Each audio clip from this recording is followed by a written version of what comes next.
Assalamualaikum warahmatullahi wabarakatuh. Nama saya Nadia Triana dengan NIM 200505014, jurusan Ilmu Hubungan Internasional, Fakultas Ilmu Sosial dan Ilmu Politik, Universitas Maritim Raja Ali Haji Tanjung Pinang. Saya membuat video ini bertujuan untuk memenuhi nilai ujian tengah semester pada mata kuliah Teori Hubungan Internasional. Nah, di sini saya akan membahas salah satu teori hubungan internasional, yaitu teori realisme. Selanjutnya saya akan membahas tentang sejarah singkat terbentuknya teori realisme di dalam studi ilmu hubungan internasional. Awal mula ialah dengan adanya paham idealisme, di mana kaum idealisme sendiri percaya bahwa dengan adanya aturan main seperti terbentuknya organisasi PBB, maka terciptalah perdamaian dunia. Namun, paham ini dipatahkan dengan terjadinya Perang Dunia Kedua. Lalu muncullah teori realisme. Teori realisme lebih berfokus pada kepentingan nasional negaranya. Teori realisme ini merupakan perspektif yang dominan sejak tahun 1940-an di dalam studi ilmu hubungan internasional, khususnya pada aspek politik internasionalnya. Adapun beberapa tokoh terdahulu yang mendasari teori realisme, seperti Thucydides, Machiavelli, dan juga Hobbes. Thucydides merupakan sejarawan yang memulai tradisi utama dari pemikiran realisme tentang politik internasional yang ia bahas dalam bukunya berjudul The History of Peloponnesian War, Thucydides. Adapun 4 asumsi yang diberikan oleh Thucydides yaitu: pertama, dasar sifat manusia adalah egois, di mana mementingkan diri sendiri demi kepentingan pribadi yang mengatasi sebuah prinsip-prinsip moral. Yang kedua, hubungan manusia dengan manusia lainnya selalu dalam kondisi yang anarkis. Yang ketiga, kekuatan militer suatu negara dipercayai sebagai tameng untuk keamanan sebuah negara. Yang keempat, tidak adanya tempat untuk moralitas di dalam politik. Berikutnya ada Machiavelli. Machiavelli merupakan pemikir yang pertama kali menekankan penggunaan kekerasan oleh negara untuk mencapai tujuan-tujuan yang diinginkan. Perspektif realisme oleh Machiavelli ada 3. Yang pertama, melalui sejarah kita dapat menganalisis dan memahami sebab akibat suatu peristiwa terjadi secara intelektual, tidak secara imajinasi. Yang kedua, teori tidak menciptakan praktek, tetapi prakteklah yang menciptakan teori. Yang ketiga, politik bukanlah fungsi etik. Moralitas adalah produk power atau kekuatan. Berikutnya ialah Hobbes. Hobbes dalam bukunya Leviathan pada tahun 1651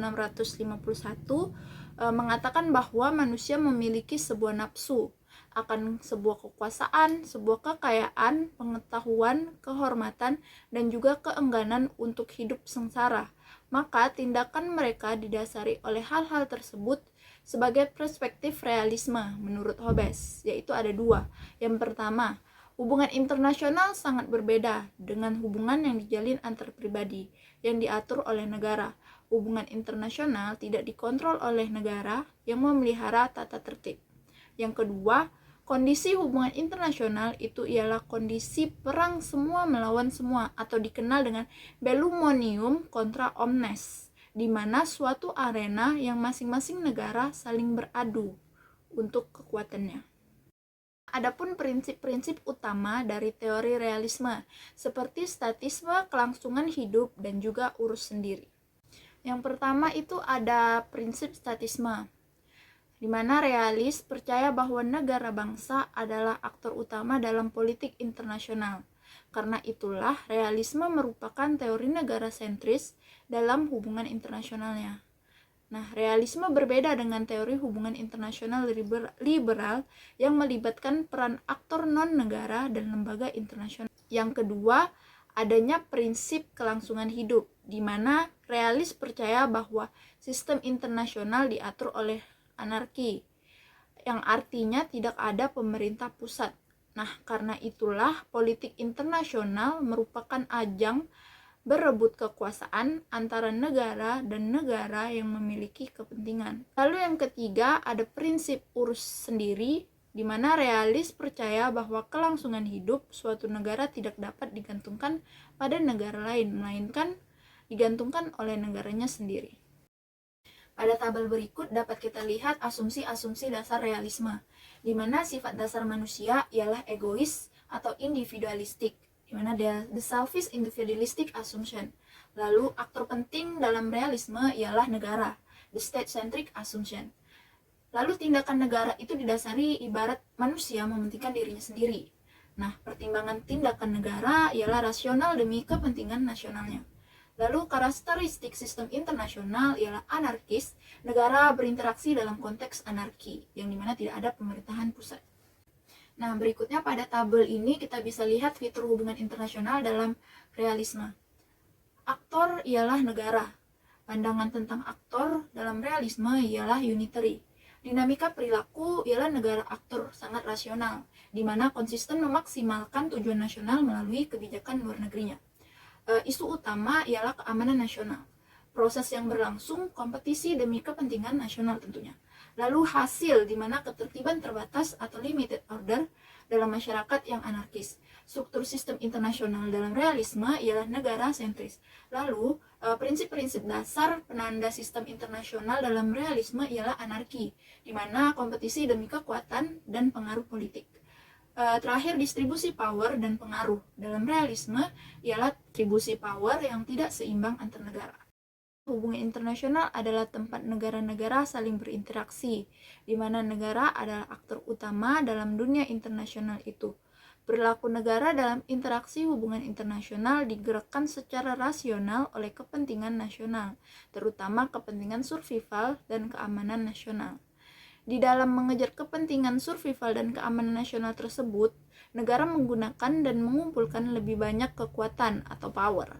Power ini adalah tujuan utama dan merupakan tujuan dalam dirinya sendiri. Dalam kaitannya dengan hubungan internasional, ialah kapabilitas power sangatlah menentukan, di mana negara bertindak dalam pertimbangan kekuatan. Tindakan semacam itu bersifat politik atau dikenal dengan sistem politik balance of power, yaitu perdamaian dunia akan dicapai dengan adanya keseimbangan kekuatan. Akhiri video ini saya merekomendasikan kepada teman-teman semua dua film, yaitu The Unforgettable War dan Pearl Harbor, di mana film ini bisa membantu teman-teman untuk melihat dan menganalisis sebuah peristiwa dengan kacamata realisme, di mana perang adalah salah satunya jalan perdamaian.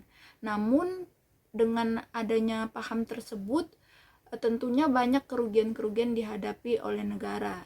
Teman-teman bisa tuh lihat di situ sehingga lebih memahami tentang apa itu paham realisme.